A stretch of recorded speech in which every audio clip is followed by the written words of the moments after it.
This one is. This one is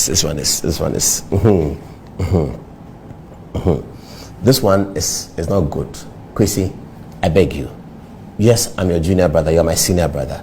I want to assure you that not just me, all the people of my generation, we love you. We have not forgotten. So calm down. You are still an icon. You are still the finest. Calm down. Show us, teach us to respect women. That's very, very, very important. Teach us to respect women. Those who are close to him still, please remind him that he's an icon. People follow what he does. He should learn and teach us, those coming after him, to respect women. Don't come and talk about women in a derogatory manner and then be on in the buy and be as if she's some rag and be or tata or jinisika. I was so devastated. Is that KKD? Anyway, much ado, I finished. Let's go to the other one. Smart. Oh, Mr. Smart. What do I have to say about him? Do you know one thing I can say? He's my man, and I used to talk about how he wears black spectacles in the morning. I think he stopped. I think he watches our program and he sees that we are doing paperwork and book and all of that. The other day he tried to do it. Do you know what happened to him? So he said he said he read a book and quoted a page and said Kwame Nkrumah had said that they had predicted that Russia will attack Ukraine. I put my head like this. I said, oh Jesus. And then social media went after him. The guy didn't even understand the geopolitics because he won't open a book and read it. He won't.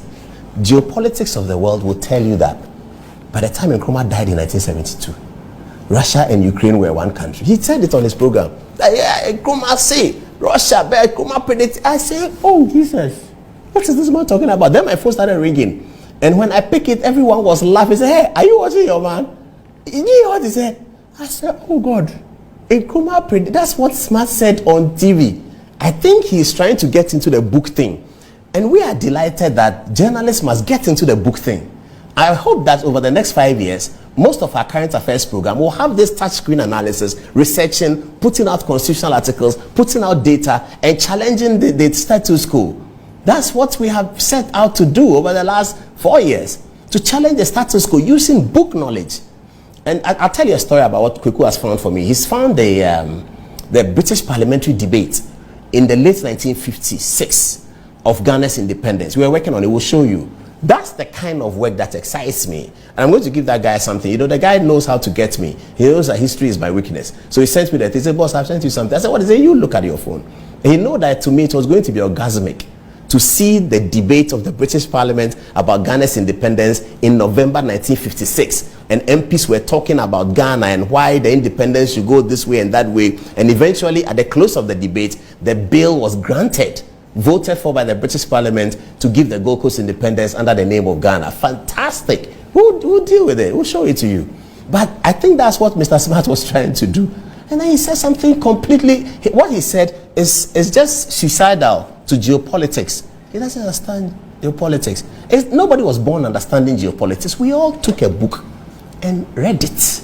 Take a book, open it and read it. Because you have a responsibility to teach the public and educate the public. Media is education, entertainment, and information. Kwesi Cheidakwa knows that. He's a broadcast legend. He should tell Captain Smart that it's not to teach them how to insult. They say, Paul Adom-Otchere is my senior, but he's a fool.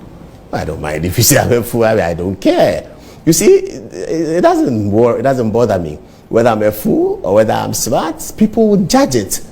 So I put a whole thesis out, and all you say is that Paul Adom-Otchere is a fool. He's a fool. It's fine. Paul Adom-Otchere is a stomach journalist. That's okay. Paul Adom-Otchere it's okay. We will continue to put out the work for the young people to see that this is the way to go. Whether I agree with you or you disagree with me, let us do it intellectually. I do not always agree with some other journalists, but the debate is intellectual because we are building a nation. That's what we are doing. We are not insulting each other. We are building a nation. So you think there's conflict of interest, you research it. I think there's a conflict of interest matter. You should see my text exchange with that guy from SAS. I don't know him. He just sent me text, and for the next 30 minutes we had a solid intellectual debate on the phone. He texted, I texted, he said, no, you were wrong. I said, no, I wasn't wrong. He said, no, but that's defamation. I said, that's not the definition of defamation. He says, tell me the definition of defamation. I gave him, he said, no, you've left something out of the definition. I've just checked Webster's dictionary. This also, I don't know him. And he's a young man. And we are having the intellectual debate on the phone. We are disagreeing, but we are having a debate. Not Mr. Smart who can say Paul Adom-Otchere is a fool. Oh, okay. And then what next? He's a fool. What next? That's all. That's all you have to say. I mean, but he's my man, so no problem. Mr. Smart, if you can do anything for me, bring back the black spectacles that you wear early